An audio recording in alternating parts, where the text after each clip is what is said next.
everybody and welcome to Danny Reviews. So today we are going to talk about the new album by Tool, Fear Inoculum. Now I'm sure the majority of you are familiar with Tool, but if not, they're basically one of the greatest bands in the whole bloody world. An absolute untouchable run of material from the first EP or Piet all the way to the last album before this one, 10,000 Days. Just absolutely unreal, untouchable albums, untouchable music basically, just fucking incredible. It's been 13 years since their last album, 10,000 Days, and ever since then they've just been sort of farting about with touring and stuff, basically just playing all that material from the EP to 10,000 Days, headlining the odd festival and doing arenas and very rarely touching Europe. For some reason they've just been doing America most of the time. But it's only recently that they started doing Europe again, and in the headline Download Festival I was lucky enough to be there. It was incredible. And for the past couple of months things have been building up towards this album. Like, the whole discography managed to go on streaming services. It took such a long time and they finally got there. They've been teasing it like hell on social media, like just, you know, using memes to advertise it and to say that they were going to play new songs live. And I think it was only 2 weeks prior to the album's release they announced the track list and the album artwork and the album title, Fear Inoculum. It's been 13 years now. Here we are now. Fear Inoculum is here now. And yeah, time to fucking review it. I've lived with this album for a little over a week now, and I've wanted to properly immerse myself into it, fully absorb it, and just get as much as I can to at least do a half decent review for you lot. Enjoy this one. But even still, after loads of listens, I'm still coming to grips with it, because it's like grabbing a wet bar of soap. It's just like, you know, you're finding out new things every time you are listening to it, pretty much. And there are 7 songs on this album, right? 7 songs on the CD version of this album that are going pretty much over the 10-minute mark. 5 of them are going over the 10-minute mark. And on the download version, on iTunes and Spotify, it's 10 tracks of material. The 3 bonus tracks being interludes for the album, which I won't go into too much detail because they are just interludes basically. Tool interludes usually are pretty weird, like on the majority of the albums. And with this being such a long album, clocking at about 85 minutes, this is why it needs your full desired attention. Like, you need to properly immerse yourself with it, you know, sit down with some good headphones in and fully take it in. This isn't something you can like put on in the background, like while you're, you know, tidying the house or whatever. Like, you're not going to get a lot out of it. You need to like properly immerse yourself into this thing. It's not something you're going to get straight away. Like, you might have to take a few listens to properly get into.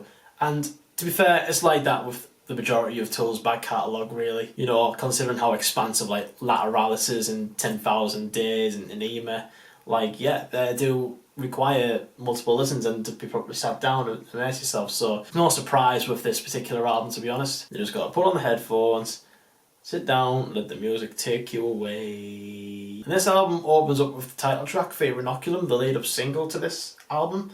And it starts off with these volume swells from the guitar from Adam Jones, and it's really sort of pulling you in. It's really, really trippy, and then in comes a load of tribal-esque sort of percussion from Danny Carey. It sort of sound like bongos, but eventually when the full rhythm section come in from Danny Carey and Justin Chancellor, you're getting hit with that very recognisable Tool sound, which is, you know, the clarity from Justin's bass and the complexity of Danny Carey's drumming and just how massive it sounds. And this track is just building and building and building and building, eventually backed by Maynard James Keenan's subtle vocals, which sound really, really lovely. Maynard James Keenan's vocals are very subtle in this track until it explodes into this really, really wonderful chorus. Like, the exhale, expel moment in this album is wonderful to hear. By the end of it, Danny Carey's drumming, it gets a lot heavier and a lot more aggressive,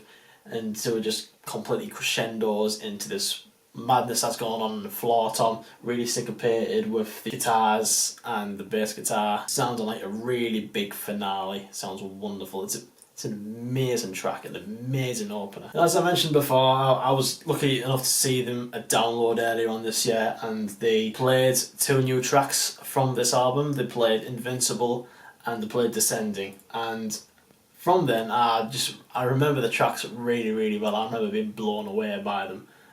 Invincible especially, like, and when these tracks kicked in throughout listening to the album, like, it just took me back to when I was in those glorious fields of Download, just watching Tool and being hypnotised. Like, I just remember the song so well. The song starts off with these really, really nice clean pick guitars from Adam Jones, and then eventually Maynard James Keenan comes in with these really nice emotive vocal lines. And it's really worth mentioning, throughout this album, Maynard James Keenan is used really sparingly. Like, there's not a lot of him on this, and when it is, it's quite subtle and quite emotive, but it sounds really, really beautiful as well at the same time. You're not going to get really, really angry Maynard James Keenan like he has done on, like, you know, Hooker with a Penis or Ticks and Leeches for sure. And the vocals really, really remind me of the last Perfect Circle album, Eat the Elephant, where he's got that really high, somber vocal line going on. It sounds absolutely beautiful throughout the whole thing. Like, when Maynard goes off on this album, it sounds tremendous. But coming back to the track Invincible, which I was just talking about there, the riff at the end of this track is fucking mind-blowing. It is so good. I remember it really, really well from Download, because I remember them playing it and just been like, holy shit. And to be honest, everybody else was the same. And I think I mentioned that in my Download review anyway, so you can watch that if you like. The song is built up to this jamby styled riff, which is a bit slower than the normal jamby riff. It goes into this 4/4 stomp, and it's like Sad But True, but jamby at the same time. Like, the riff is fucking mind blowing, and so it's so good, man. Just proper 4/4 jamby style riffing with the odd fill here and there by Danny Carey, because obviously he has to complicate things a little bit, doesn't he? But what a riff, man. It's so good. One of my highlights on this album for sure. Riff of the year. Riff of the year. Hands down for me. And the other track, Descending, is quite a jam sounding track. Not the band, obviously, the jam. It's like, it literally sounds like they've been jamming the whole thing all the way through. And it's sort of got that Wings from Mary sound from 10,000 Days. It's very, very sort of hypnotic, very immersive, and it just continues to build and build and build. And Maynard James Keenan's vocals, again, absolutely stunning on this, as they're all harmonised as well. The harmonies just sound absolutely beautiful, and like really, really simple vocal lines, what they're doing. But like when he gets to the "Stay Alive" and that, and it explodes into a chorus, just absolutely wonderful. And Adam Jones' guitar solo in this song is really, really good as well. He's using a slide for like the first part of it, and it sounds like something off a Nema, but the guitar tone is really, really beefed up. It's really, really fuzzy. It's an absolute guitar tone to die for, and halfway through he just sort of ditches that slide, and it goes into something a bit more melodic and a bit more delay heavy, and it harmonises as well. It almost sounds like an Iron Maiden guitar solo. That's how well it harmonises with each other. And the final track, Tempest, really is something else. It's a bit more instant, and it grabs you a bit more than the other tracks. It's not as buildy as the other one. A bit more of a change of pace, and considering it is 15 minutes long. And when I was saying about Maynard earlier on, with him sparing himself a bit more on this album, he has a bit more gruffness on this track, a bit more spit to him, a bit more attitude, a bit like what we would get on Ticks and Leeches. It sounds really, really good on this track. And this track is such a standout for Adam Jones as well.